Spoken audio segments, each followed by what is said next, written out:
First DPR release చేయకుండా blue print release చేయకుండా అసలు ఏ ఆగమ శాస్త్ర ప్రకారంగా చేస్తున్నామని తెలియకుండానే కొన్ని టెండర్లను కూడా పిలవడం జరిగింది. ఏ విధంగా పబ్లిక్ లో డిపిఆర్ లేదు, బ్లూ ప్రింట్ లేదు, దానికి సంబంధించిన డీటెయిల్స్ కూడా లేవు. తర్వాత దేవాలయ దర్శనాన్ని కూడా 2-3 సంవత్సరాలు ఆపేస్తాను కొన్ని న్యూస్ ఛానల్స్ వచ్చినాయి. అది మా హిందూ సమాజానికి తీవ్ర ఆందోళన కలిగించేటటువంటి విషయం. 2-3 సంవత్సరాలు రాజన్న భక్తులకు సంబంధించిన దర్శనాలు ఆపేయడం అనేది ఎంతవరకు కరెక్ట్, దానికి మీరే సమాధానం చెప్పాలి. అలాంటి నిజమా, వాస్తవమా, అవాస్తవమా న్యూస్ చెప్పండి సార్ మీరే. ఇప్పటివరకు అయితే ఆలయం మూసివేత పైన ఎటువంటి అఫీషియల్ గా ప్రకటన అనేది ఇంతవరకు రిలీజ్ చేయలేదు. ఇది ఓన్లీ మనకి ఏంటంటే ఈ సోషల్ మీడియాలో ట్రోల్, ఒకరిని ఒకరు చెప్పుకొని ట్రోల్ చేసుకుంటుంది. న్యూస్ ఛానల్ V6 లాంటి న్యూస్ ఛానల్లో కూడా రావడం అనేది చూసినాం కాబట్టి మేము ఆలయ పునరుద్ధరణ పనులు త్వరలోనే స్టార్ట్ చేస్తామన్నారే కానీ ఆలయాన్ని మూసివేస్తాము అనే డేట్ మాత్రం ఇప్పటివరకు అనౌన్స్ కాలేదు. అంటే అదే సార్, ఇప్పుడు పునరుద్ధరణ చేస్తున్నారు కదా, దానికి ఫార్మాలిటీస్ ఏమైనా క్లియర్ ఉన్నాయి?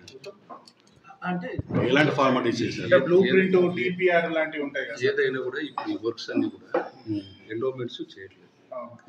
ఈ వర్క్స్ అన్ని కూడా మున్సిపల్ అడ్మినిస్ట్రేషన్ కింద Vemulawada temple area development authority అనేది ఒకటి కాన్స్టిట్యూట్ చేశారు. కాన్స్టిట్యూట్ చేసి ఈ ఫండ్స్ అనేది కూడా ఆ యొక్క సంస్థ అథారిటీకి రిలీజ్ చేశారు. అథారిటీ వాళ్ళు ఆ వర్క్స్ అన్ని కూడా R&B డిపార్ట్మెంట్కి ఎంకరేజ్ చేశారు. R&B డిపార్ట్మెంట్ వాళ్ళు టెండర్స్ పిలిచి వాళ్ళు కన్స్ట్రక్షన్ వర్క్ అనేది వాళ్ళు స్టార్ట్ చేస్తారు. ఓకే సార్, బట్ టెంపుల్ అనేటటువంటిది ఆగమ శాస్త్రం అండర్లోకి వస్తుంది కదా, దాన్ని ఏ విధంగా కన్సిడర్ చేశారు ఇప్పటి వరకు? ఇంకో ప్రశ్న సార్, ముఖ్యమైనటువంటిది, శృంగేరి సంస్థానం వాళ్ళ అనుమతితోనే మేము తీసుకున్నాం. శృంగేరి సంస్థానం నుంచి ఎవరైనా ప్రతినిధి ఉన్నారా, లేకపోతే ఏ ఫోన్లో మాట్లాడి అనుమతి తీసుకుంటున్నారా అనేది ఏం అర్థం కావట్లేదు. కనీసం ఆ ప్రతినిధులను ఎవరన్నా ఒకరు పెడితే బాగుంటుంది కదా అనేది కూడా మా విన్నపం. ఇవన్నీ కూడా మన దేవాదాయ శాఖ ప్రిన్సిపల్ సెక్రటరీ గారు కానీ కమిషనర్ గారు కానీ ఇవన్నీ కూడా పరిశీలన చేస్తున్నారు. ఇంకా ప్లాన్ అనేది ఇప్పటివరకు ఇంకా అప్రూవల్ అయితే అవ్వలేదు. ఇంకా ఇంతవరకు కూడా అప్రూవల్ అయినప్పుడు ఇప్పుడు మరి ప్రభుత్వం నిర్ణయం తీసుకొని ప్రజల ముందుకు పెట్టవచ్చు. ఇక్కడ ముఖ్యమైన విషయం ఏంటంటే సార్, యాక్చువల్గా ఇప్పుడు మీరు ఒక మాట చెప్పారు, మనకి ఏదైతే GHMC దానికి సంబంధించిన వాళ్ళు చేస్తున్నారు, ఇక్కడ అన్ని మత టెండర్దారులు ఈ పాటికి వచ్చిన్నారని మాకు ఇన్ఫర్మేషన్. అయితే ఇక్కడ ఏంటంటే దేవాలయం ఎండోమెంట్కి సంబంధించి ఓన్లీ హిందువులకి టెండర్ ఇవ్వాలి, అది మీకు తెలుసు మాకు. అయితే ఇప్పుడు ఇక్కడ ఏంటంటే VTT అన్నారు కదా, టెంపుల్ డెవలప్మెంట్ అథారిటీలో మీరు ఇప్పుడు ఏమైంది, ఎక్కువ అది ఎండోమెంట్ నుంచి పక్కకు వచ్చేసింది. ఇక్కడ అందరూ సెక్యులర్ ప్రభుత్వం కాబట్టి అందరూ వచ్చే అవకాశం ఉంది. కానీ మేము అడిగేది ఏంటంటే సార్, దేవాలయ పవిత్రత ఫస్ట్ కాపాడాల్సిన అవసరం మనది. ఇక్కడ పునర్నిర్మాణం మీరు చేస్తూ ఉన్నారు, అందులో ఏదైనా బాంబులు గింబులు పెట్టిపోయి ప్యాకింగ్ చేసి పోయారు అనుకోండి, ఎవరు బాధ్యత అవుతారు సార్? కాబట్టి మనం హిందువులు అనేటోడికి అట్లాంటి పని చేయడం మీకు తెలియదేముంది. కాబట్టి నేను ఏమంటానంటే ఆ పారదర్శకం మనం పాటిస్తున్నామా లేదా మెయిన్ మా క్వశ్చన్. ఇంకొక విషయం ఏంటంటే సార్, మీరు దేవాలయ పునర్నిర్మాణం అన్నారు, ఇక్కడ బడ్జెట్ ఎంతకైనా ప్రభుత్వం ఇంతవరకు ఏ ప్రకటన చేయలేదు. ఇప్పుడు ఎంత వ్యయం అవుతుంది, 400 కోట్లు అవుతుందా, 100 కోట్లు అవుతుందా, 500 కోట్లు అవుతుందా చెప్పలేదు. ఫస్ట్ ఒక 30 కోట్లు ఇస్తున్నాం, 40 కోట్లు ఇస్తున్నాం, తర్వాత గుడి కూలగొట్టిన తర్వాత ఎవరు నిర్మాణం చేయాలి? బడ్జెట్లో కేటాయించాలి కదా సార్, అది కూడా ప్రకటన లేదు, ప్రభుత్వం నుంచి ప్రకటన లేదు. ఒక్క నిమిషం, మీరేమడుతున్నా అంటే మా బాధ ఏంటంటే సార్, మీరు ఎంత బడ్జెట్ దేవాలయం పెడుతున్నారు, దాని కొటేషన్ ఏమి సార్? 400 కోట్లు ఏం నిర్మాణం చేస్తున్నారు? ఇక్కడ అంటే గర్భాలయం తీస్తున్నారా, మూలవరాట్లు తీస్తున్నారా, ఉప ఆలయాలు తీసేస్తున్నారా? ఇట్లాంటిది ఏమీ లేకుండా, అంటే క్లారిటీ లేకుండా నిర్మాణం చేయండి. నిర్మాణంలో మేము అడ్డుకోవట్లేదు, మీరు అభివృద్ధి చేయండి, చాలా మంచి విషయం, కాదనట్లేదు. కానీ ఇక్కడ పారదర్శకత, ఎంతవరకు పవిత్రత కాపాడుతున్నారు. ఆల్రెడీ ఒక కలెక్టర్ని పెట్టుకొని మనం ఏళ్ళ నుంచి భరిస్తూ ఉన్నాం. కాబట్టి ఇక్కడ ఏమైనా ఇంకా అనుమానాలు పెరుగుతూ ఉన్నాయి. కాబట్టి ఆ క్లారిటీ లేకుండా పని అవుతుంటాయి. కాబట్టి మా ఆందోళన అంతా కూడా అది. సరే, మీరు చెప్పినట్టు ఏవైతున్నాయో ఇవన్నీ కూడా మా దేవాదాయ శాఖ కమిషనర్ గారి దృష్టికి నేను తీసుకెళ్తాను. తీసుకెళ్ళి కమిషనర్ గారు కూడా ప్రభుత్వం దృష్టికి తీసుకెళ్తారు. తీసుకెళ్ళి మీ రిప్రజెంటేషన్ అంతా కూడా కన్సిడర్ చేసేటట్లుగా నేను కూడా ప్రయత్నం చేస్తాను. ఇక్కడ సపరేట్ ఒక సంస్థను ఏర్పాటు చేసామన్నారు, వేములవాడ టెంపుల్ అథారిటీ. ఆ అథారిటీ పరిధిలో ఉన్న భూమి ఎంత, అదంతా దేవుడిదే కదా, రాజరాజేశ్వర స్వామి దగ్గర. దానికి సెట్ ఆఫ్ రూల్స్, 746 జీవో ఉంటుంది. అన్యమత చిహ్నాలు ఉండకూడదు, అన్యమతస్థుల ప్రచారం ఉండకూడదు అనేటటువంటి కొన్ని సెట్ ఆఫ్ రూల్స్ ఉంటాయి. అట్లాంటి రూల్స్ కూడా మన ఎండోన్మెంట్ డిపార్ట్మెంట్ తరఫు నుంచి జీవో కూడా రిలీజ్ చేయొచ్చు. సో ఆ అథారిటీ ఎంత, అది పూర్తిగా సెక్యులర్ ప్రభుత్వం అధికారంలో ఉందా, లేకపోతే హిందువులకే కాంట్రాక్ట్ ఇవ్వాలి, మళ్ళీ ముస్లింలకు కానీ దాంట్లో క్రిస్టియన్లకు కానీ ఇవ్వకూడదు. ఇట్లాంటి విషయాలు కూడా జాగ్రత్తలు తీసుకోవాలి, ఎందుకంటే ఇది హిందూ మనోభావాలకు సంబంధించినటువంటి అంశం కాబట్టి సంస్థానం నుంచి కూడా ఎవరినైనా ఒక ప్రతినిధిని పెడితే బాగుంటుంది. ఎందుకంటే అన్ని ఎమ్మెల్యే గారు లేకపోతే ప్రభుత్వ సెక్యులర్ అధికారులు మాట్లాడడానికి అవకాశం ఉండదు. టెంపుల్ అనేది Hindu religious, it's not secular కాబట్టి మాకు క్లారిటీ కూడా కావాలి. పాయింట్ ఏంటంటే సార్ ఇవన్నీ మా డిమాండ్స్ వస్తే పక్క పెట్టండి. అసలు నిర్మాణం చేయాలనుకున్నారు కదా, చేయాలనుకున్నారు విస్తరణ చేయాలన్నా మీకేమేమి ఇన్ఫర్మేషన్స్ వచ్చింది? అంటే ప్రస్తుతానికి ఓన్లీ డిస్కషన్స్ నడుస్తున్నాయి ఇంతవరకు. ఇంకా మనకు ఫైనల్గా ప్లాన్ ఏంటో లేదు, only it is under discussion stage. ఇంతవరకు పిలవలేదు, టెండర్ అయితే పిలవలేదు. అన్నదానము దట్ ఈస్ బిల్డింగ్, అది విటిడిఏ కింద వాళ్ళు R&B డిపార్ట్మెంట్ వాళ్ళు టెండర్ పిలిచారు. అన్నదాన సత్రం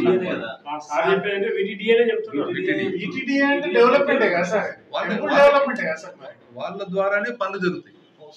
అవునండి, ఇప్పుడు డెవలప్మెంట్ ఇప్పుడు మేము అధికారికంగా ఎటువంటి మేము ఇన్వెస్ట్మెంట్ ఇవ్వాలని చెప్తున్నారు. ఇక్కడే దేవాలయంలో ప్రిన్సిపల్ సెక్రటరీ అయ్యర్ గారు, మరి దేవాదాయ కమిషనర్ గారు, మన ఎమ్మెల్యే చీఫ్ విప్ గారు గురించి మాట్లాడుతున్నప్పుడు ఒక్కొక్కరు వారు 50 సెకండ్లు 50 నిమిషాలు నిడివి ఒక వీడియో రిలీజ్ అయింది బయట. అదేవిధంగా ఆది శ్రీనివాస్ గారు చెప్తున్నప్పుడు 4.5 నిమిషాల వీడియో రిలీజ్ అయింది సార్. అక్కడ కలెక్టర్ గారు పక్క ఉన్నారు, కమిషనర్ గారు పక్క ఉన్నారు. అది అధికారికమైన కాదు. అప్పుడు ఏమంటారంటే వాళ్ళు ఏమంటారంటే మేము భీమేశ్వరాలలో పూజలు చేస్తాం, ఇక్కడ దేవాలయం భీమేశ్వరాలలో పూజలు ఏర్పాటు చేస్తున్నాం, అక్కడ ఎట్లా కరడారు చేయాలో, అక్కడ భక్తులకు ఇబ్బందులు ఎక్కడ చేయాలో, పార్కింగ్ ఎట్లా ఏర్పాటు చేయాలని చెప్తున్నారు. అంటే భీమేశ్వరాలు దర్శనాలు ఏర్పాటు చేస్తామంటే ఈ దేవాలయం పూర్తిగా మూసేస్తున్నారా, పాక్షికంగా మూసేస్తున్నారా అనేది ప్రజల్లో ఉన్న ఒక డౌట్. అంటే దేవాలయం పూర్తిగా మూసేస్తే నిత్య కైంకర్యాలు ఉంటాయా లేవా అనేది ఒకటి. అదేవిధంగా మీరు దేవాలయం నిర్మాణం చేస్తున్నప్పుడు మీరు శృంగేరి వారి యొక్క అనుమతి తీసుకున్నారని చెప్పారు. శృంగేరి వారి అనుమతి తీసుకుంటున్నప్పుడు ఎక్కడైనా సరే శృంగేరి వారు ఒక లెటర్ ఇస్తారు, వారు ఈ విధంగా వాస్తు అని చెప్పేసి ఇక్కడ స్థపతితో మాట్లాడి వాళ్ళు పిలిపించుకొని ఆ యొక్క పాత కట్టడాలు కొత్త కట్టడాలకు సంబంధించిన విషయాలు తీస్తారు సార్. మరి దానికి సంబంధించి కూడా కొన్ని విషయాలు ఉటంకించడం జరిగింది కదా. మీరు అధికారికంగా ప్రభుత్వ చీఫ్ గారు, ప్రిన్సిపల్ సెక్రటరీ గారు, దేవాదాయ శాఖ కమిషనర్ గారు, జిల్లా కలెక్టర్ గారు మీరు ఉండి చెప్పిన మీడియా సమావేశంలో అది మీరు ఇచ్చిన సమావేశాలను బట్టి ప్రజల్లో కనిపిస్తుంది. దేవాలయ భీమేశ్వరాల దర్శనాలు అంటే ఈ దేవాలయం మూసేస్తారు అనేది మీరు చెప్తున్నట్టుగా ఉంది కదా సార్. కానీ మళ్ళీ అదే సేమ్ టైం కొన్ని రోజుల తర్వాత మీరు ఒక పత్రికా రిలీజ్ చేశారు. మా యొక్క ఈ దేవాలయం నుంచి ఎటువంటి మేము దేవాలయం మూసిస్తామని మీరు చెప్పలేదు అంటున్నారు. భీమేశ్వర దేవాలయంలో దర్శనాలని చెప్పింది మీరే, మరి దేవాలయం మూసేస్తలేమో చెప్తున్నది కూడా మీరే సార్. ఇక్కడ మేము కన్ఫ్యూజ్ అవుతారు ప్రజలందరూ. అనుమానాలు ఏదైనా కూడా సార్ ఇంకా అది అన్ని ప్రిలిమినరీ దిశల్లో ఉన్నాయి. ఇంకంతా ఓన్లీ డిస్కషన్స్. ఇంకా ఇట్లా మీరు ఇట్లా రాసిచ్చినట్లుగా ఓ పేపర్ రూపకంగా రాలేదు. అన్నదాన సత్రం అది R&B వాళ్ళు విటిడిఏ నుంచి ఆల్రెడీ మేము విటిడిఏ నుంచి కడతామని చెప్పారు. విటిడిఏ నుంచి ఇప్పుడు అన్నదాన సత్రం కడుతున్నాం. అవును కడుతున్నాం. మరి అదే దీని ఫండ్ల నుంచి చేస్తారు కాదు ప్యూర్ గవర్నమెంట్ ఫండ్స్. లేదు, టెంపుల్ ఒక్క రూపాయి కూడా మేము అన్నదాన సత్రానికి వెచ్చించట్లేదు. గవర్నమెంట్ 35,25,00,000 రూపాయలు శాంక్షన్ చేసింది.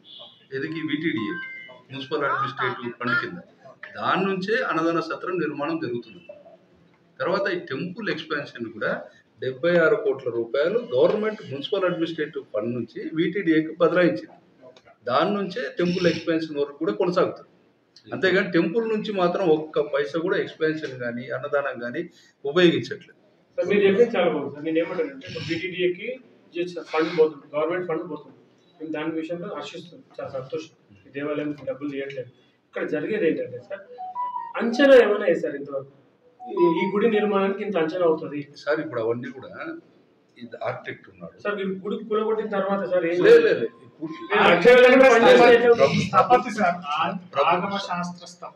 ఇప్పుడు దాంట్లో మా దగ్గర ఉన్నాడు స్థపతి, ఎండోమెంట్స్ లో ఉన్నాడు, వలినాయకం స్థపతి ఉన్నాడు.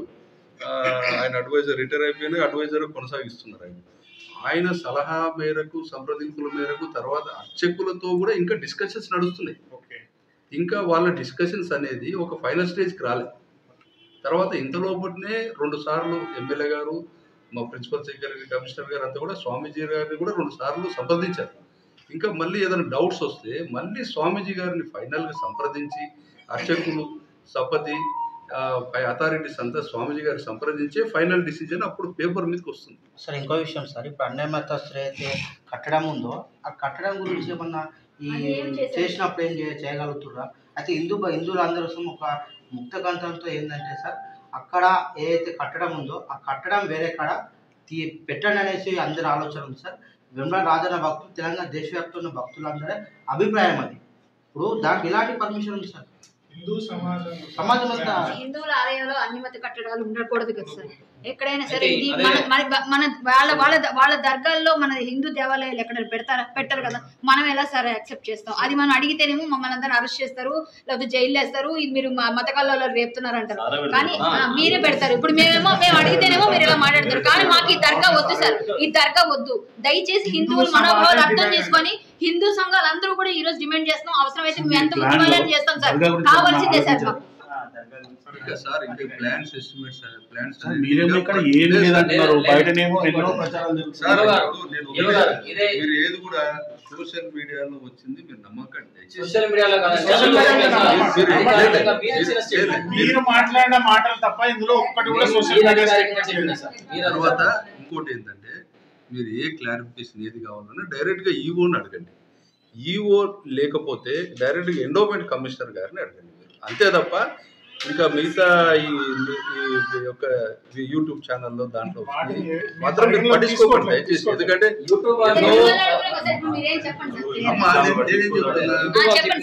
నేనేం చెప్తున్నా, ఇంకా ప్లాన్స్ అనేది ఫైనల్ దశకు రాలేదు, ఇంకా చర్చించకంలోనే ఉన్నాయి.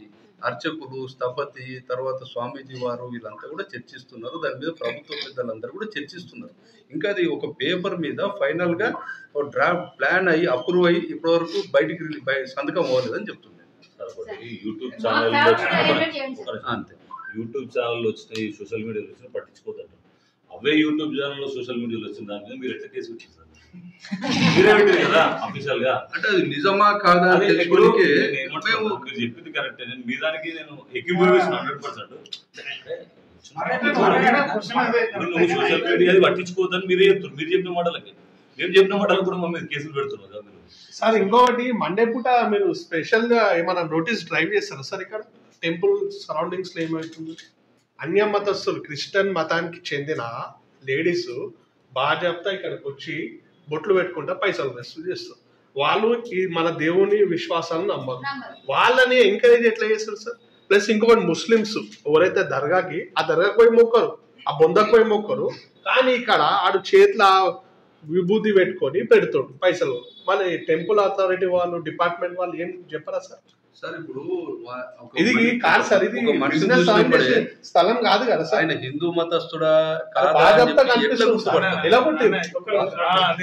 వేషధారణ కూడా హిందూ చెప్తున్నాం. అది ఇప్పుడు మనం అన్య కట్టడాలను చెప్తున్నాం కదా, ఒక నిమిషం అన్న, అన్య కట్టడాలను ఎట్లా చెప్తున్నాము, అన్య మతస్థులు మీరు అవ్వద్దు గుడిలో.